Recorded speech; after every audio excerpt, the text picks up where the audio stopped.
kemungkinan kanker enggak, kemungkinan tumor enggak, dan alhamdulillah TBC kelenjar getah bening. Waktu itu saya mikirnya alhamdulillah karena bukan kanker, bukan tumor. Jadi waktu itu perut saya itu sempat bolong, sempat ada infeksi juga. Jadinya saya sempat dijahit 2 kali. Jadi pas sempat bolong itu saya jahit 2 kali. Sekarang ini sudah kering sih perut saya, sudah tutup kembali. Karena obatnya udah ada, yang paling penting harus dilakukan adalah screeningnya masih bagus, surveillance-nya masih bagus. Jadi kita harus temukan sebanyak-banyaknya secepat mungkin. Karena kalau udah ketemu, diobati, orang ini nggak menularkan, itu akan membuat tingkat penyakitnya turun.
Nama saya Gadisa, saya salah satu penyintas TBC kelenjar getah bening.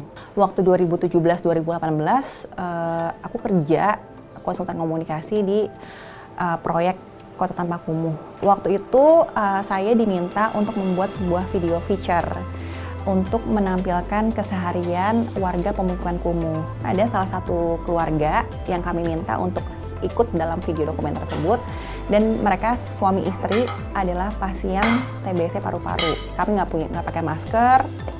Kami berhari-hari menghabiskan waktu di rumahnya, tidur-tiduran di tempat tidurnya, makan dan minum yang mereka sajikan gitu kan. Awalnya 2019 akhir Desember tepatnya, saya ngerasa di tulang selangka saya ini ada benjolan sebesar kacang polong, dan rasanya pas disentuh sakit. Kemungkinan kanker enggak, kemungkinan tumor enggak, dan alhamdulillah TBC kelenjar getah bening. Waktu itu saya mikirnya alhamdulillah karena bukan kanker, bukan tumor. Selama 10 bulan lah kami berobat, dan dilalainya COVID.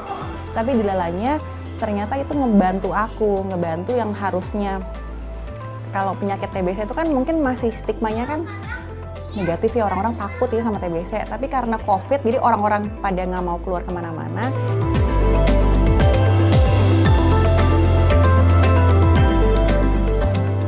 Jadi waktu saya 2013, saya sekolah di Inggris dan sekolah di Belanda. Karena saya adalah salah satu student yang dari negara tropis dan tinggi angka TBC-nya, kami harus ikut screening TBC untuk bisa masuk kuliah. Jadi waktu itu negara-negara di sana cukup takut dengan TBC. Padahal mereka bukan negara dengan kasus TBC tertinggi ya. Nah, menurut saya ketakutan, kecemasan itu perlu direplika atau perlu dimiliki oleh pemerintah ataupun stakeholder di Indonesia, yang mana memang tempat paling tinggi TBC-nya gitu ya. Jadi deteksi dini itu is a must, fardu ain.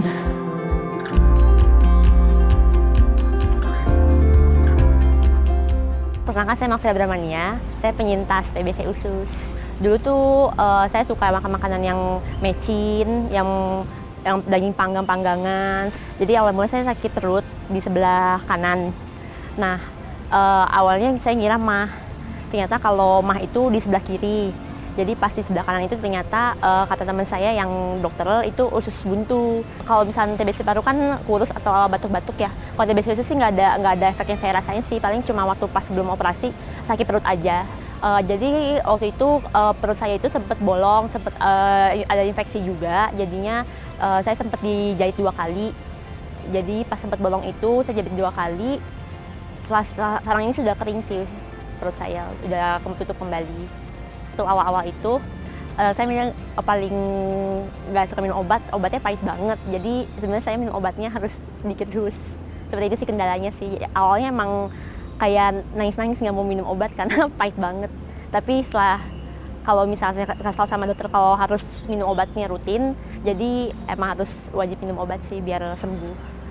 Penting banget sih, soalnya kalau misalkan deteksi telat nanti TBC jadi makin parah. Nanti kalau misalkan ternyata kita nggak tahu kita TBC, misalnya TBC paru, jadinya nular ke masyarakat. Soalnya kan TBC paru bisa nular melalui udara, melalui batuk, melalui air liur seperti itu. Jadi kalau misalkan kita nggak deteksi dini, jadi nanti kena ke masyarakat umum seperti itu.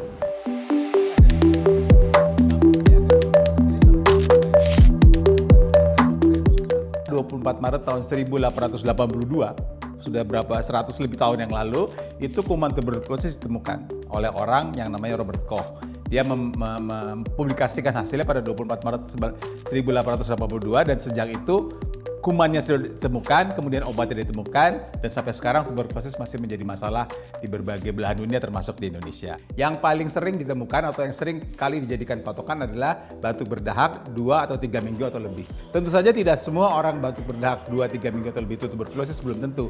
Tapi itu salah satu cara untuk mendeteksi awal kemungkinan tuberkulosis untuk kemudian diperiksa lebih lanjut. Kemudian ada demam. Dan juga ada keringat malam, jadi malam-malam walaupun udara dingin berkeringat karena metabolismenya terganggu begitu. Tentu saja ada nyeri dada, kemudian ada lemas.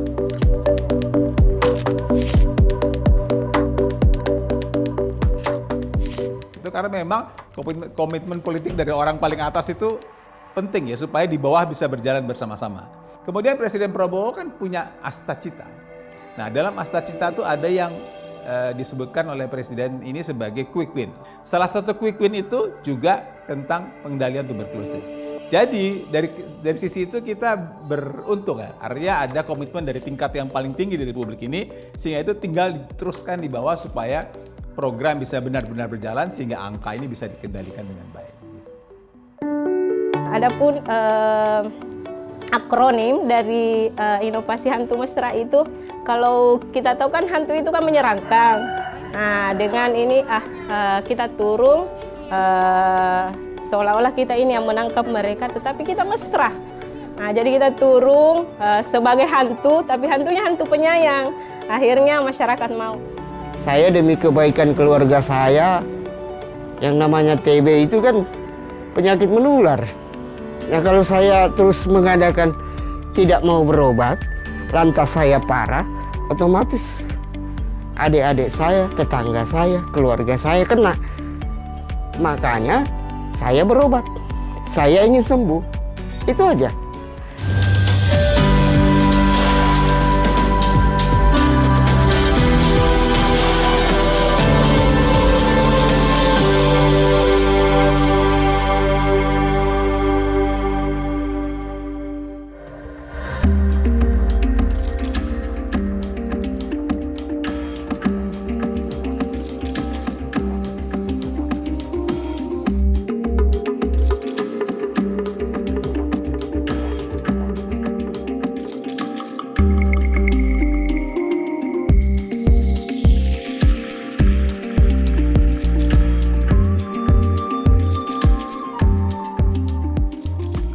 Kasus tuberkulosis di Kota Makassar untuk 3 tahun terakhir ini memang semakin meningkat daripada tahun-tahun sebelumnya ya. Ini pastinya juga disebabkan karena semakin banyaknya kita lakukan penemuan kasus, banyak kegiatan yang tadinya mungkin mengharapkan orang yang datang ke Vaskes pada saat mau memeriksakan diri, untuk saat sekarang kita tidak lagi terlalu menggunakan hal tersebut. Kita lebih banyak turun ke lapangan karena investigasi kontak memang merupakan salah satu indikator dalam program penanggulangan TB nasional, di mana setiap satu kasus indeks, yaitu pasien yang penderita TB, itu kita harus melakukan pemeriksaan pada minimal 8 orang kontak erat mereka. Jadi baik itu yang tinggal serumah, temannya ataupun sama-sama bekerja yang closely related dengan pasien tersebut, itu mereka ceritanya masuk dalam suspek kontak erat dari pasien tersebut.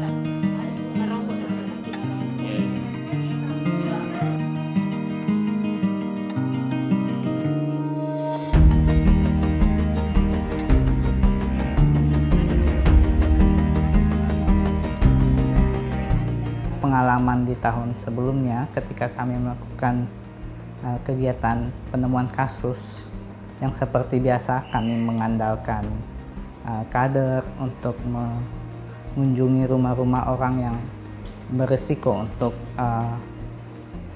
terkena TB, mereka mengalami kesulitan karena banyak penolakan. Nah, melihat dari pengalaman tersebut, petugas kami berpikir nih, gimana kalau kami nih yang turun. Kami melibatkan ada beberapa tim karena kami perlu nih masukan siapa-siapa nih yang kami harus screening. Kan kontak serumah pasti kami udah tahu karena ada datanya. Tapi untuk yang lain yang beresiko seperti pasien-pasien DM, pasien-pasien HIV, itu kami butuh data dari Poli. Jadi pasti kami melibatkan tim yang di Poli di bawah untuk kasih kami data nih, ada pasien-pasien DM berapa gitu.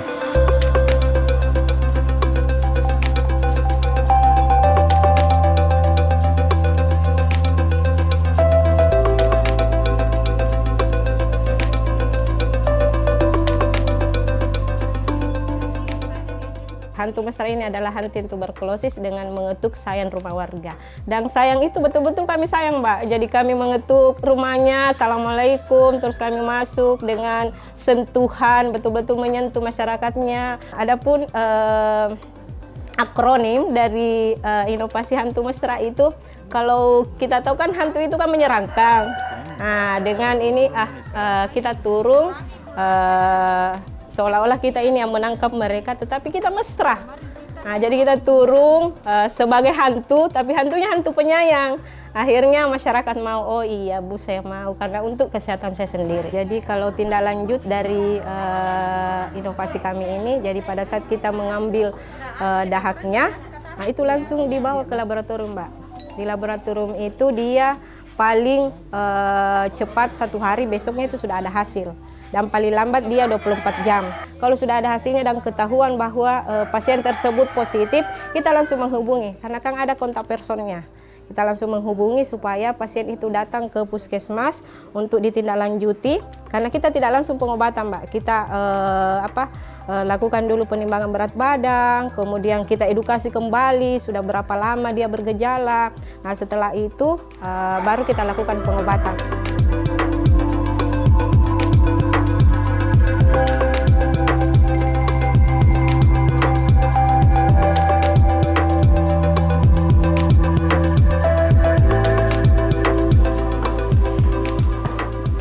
Saya demi kebaikan keluarga saya, yang namanya TB itu kan penyakit menular.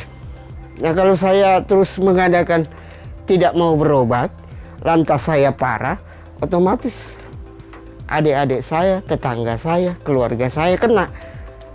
Makanya saya berobat. Saya ingin sembuh. Itu aja. Kalau saya lihat cara-cara mereka itu mencari pasien, memang bagus. Memang mereka door to door, dari pintu ke pintu cari pasien. Dan kebanyakan pasien sekarang itu tidak mau. Karena penyakit paru ini kan malu orangnya. Tertutup. Makanya saya salut dengan tim puskesmas dari Balaparang. Mereka door to door. Jadi face to face bicara secara kekeluargaan.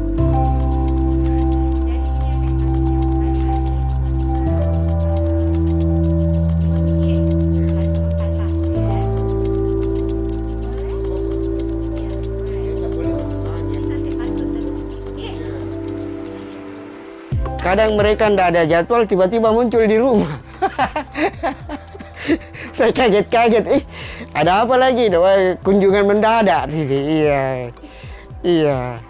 Untuk menyarankan agar saya tetap dalam koridor pengobatan yang sempurna, begitu. Ya, syukur. Sudah selama dalam proses pengobatan itu saya rutin minum obat dan banyak hasilnya. Hasilnya bagus. Bagus hasilnya. Saya sudah, pernapasan saya sudah bagus. Mau tidur tidak susah, bangun juga enak, rileks.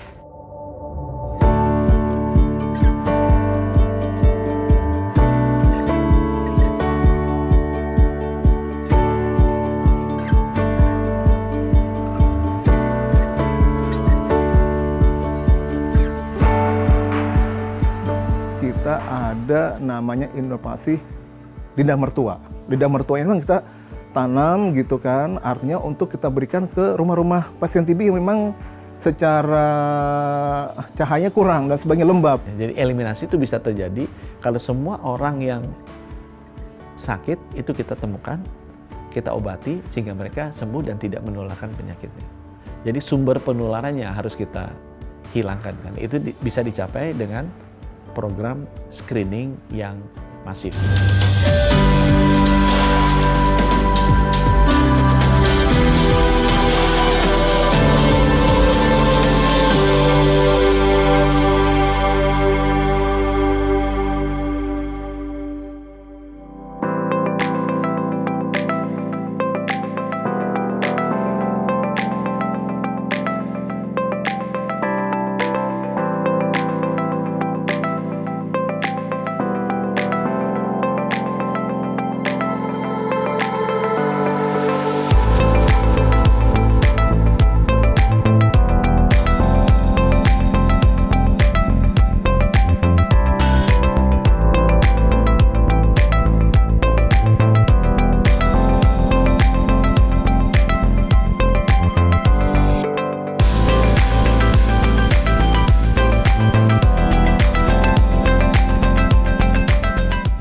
Peran kader itu sangat penting karena kader itu merupakan, kalau kami boleh bilang, ujung tombak yang bersentuhan langsung dengan masyarakat. Jujur saja stigma TB di masyarakat itu masih ada. Oleh karena itu kuncinya tentunya adalah edukasi dan pendampingan. Nah, untuk dua hal ini kami membutuhkan kader. Kader bisa membantu memberikan edukasi kepada masyarakat dengan bahasa yang lebih awam sehingga mudah diterima oleh masyarakat. Kemudian juga dengan kader bisa melakukan pendampingan terhadap pasien sehingga membuat pasien lebih komitmen dan teratur dalam minum obat sehingga bisa mendorong kesembuhan pasien tersebut.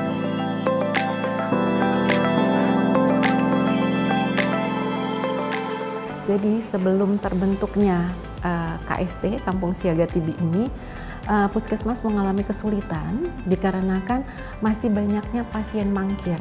Kenapa pasien mangkir? Karena mereka tidak terpantau baik dari hanya dari puskesmas. Sementara yang terpantau langsung bisa itu adalah dari kader dan dari masyarakat. Tetapi pada saat itu kami kesulitan karena terputusnya atau terbatasnya petugas kita untuk sampai ke masyarakat atau kepada si pasien tersebut. Kalau di puskesmas kita pertama kita ada sistem DOTS itu dengan PMO-nya. PMO-nya kita temui adalah PMO dari keluarganya saja. Yang dimana kalau keluarga dia suka empati ya, kepada simpati dan empati kepada anak, istri atau suami, sehingga ketika dia minum obat dia merasa tidak nyaman, it's okay, berhenti saja kan gitu. Tetapi dengan adanya KST Kampung Siaga TB dengan para PMO dan kader-kadernya ini, kita bisa melakukan pendekatan secara komprehensif terhadap si pasien tersebut, sehingga untuk terjadinya mangkir, dia tidak mau minum obat atau tetap obat, itu alhamdulillah setelah KST ini tidak ada lagi.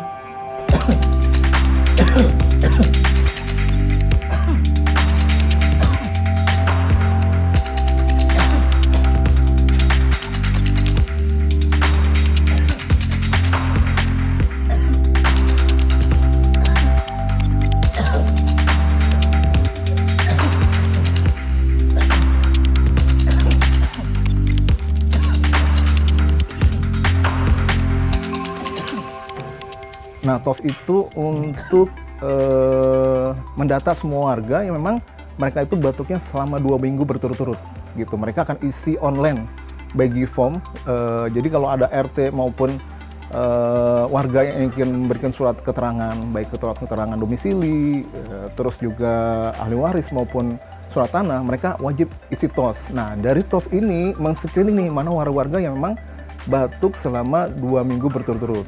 Yang kedua, kita ada inovasi yang namanya pojok dahak. Nah, pojok dahak ini untuk memfasilitasi nih, karena jumlah warga di RW 3 cukup banyak, makanya kita tampung di pojok dahak. Terus yang ketiga, kita ada yang namanya budidaya lemas, ikan lele dan emas. Nah, dari hobi mancing para RT, kita bentuk nih, artinya ada kolam yang sudah kita buat. Nah, itu hobi para RT itu dari hasil pancing kita kumpulkan di situ gitu kan. Jadi kita ternak di situ, akhirnya memberikan gizi ke pasien TB. Nah, itu kita berikan dalam waktu sebulan atau 2 bulan sekali untuk pasien TB, sehingga pasien TB itu secara proteinnya tercukupi. Yang keempat itu kita ada namanya inovasi lidah mertua. Lidah mertua ini memang kita tanam gitu kan, artinya untuk kita berikan ke rumah-rumah pasien TB yang memang secara cahayanya kurang dan sebagian lembab. Nah, yang kelima kita ada sahabat hati nih, PKK. Sahabat hati PKK ini memang kita bentuk untuk memberikan kepada pasien TB untuk mentalnya lebih kuat lagi, karena memang beberapa pasien TB karena TB gitu kan, mereka sempat drop secara mental dan sebagainya. Kalau kader TB itu bagi saya memang saya termotivasi karena dari warga ya yang terkena terjangkit TB. Dari situ juga hati saya tergerak menjadi kader kesehatan TB. Dan ya alhamdulillah mereka semua mau kita arahin untuk berobat. Tapi memang satu pernah saya alami, ada yang nggak mau karena yaitu mungkin menurut mereka itu sebagai anggapannya suatu aib. Jadi saya selalu arahin karena ini bukan aib lagi.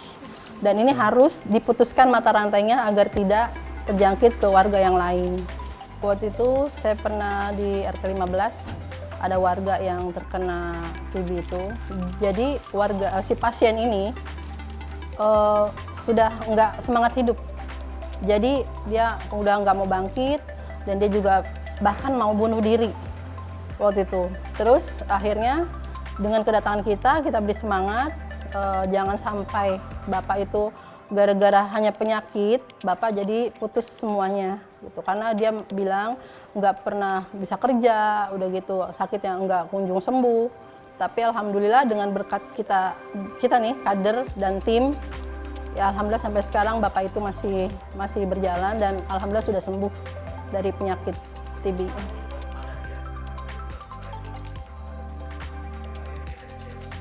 Karena obatnya udah ada, yang paling penting harus dilakukan adalah screeningnya masih bagus, surveillance-nya masih bagus.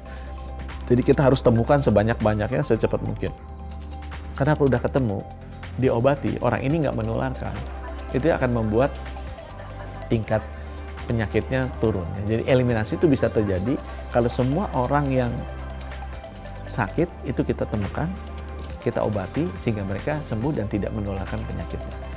Jadi sumber penularannya harus kita hilangkan. Itu bisa dicapai dengan program screening yang masif.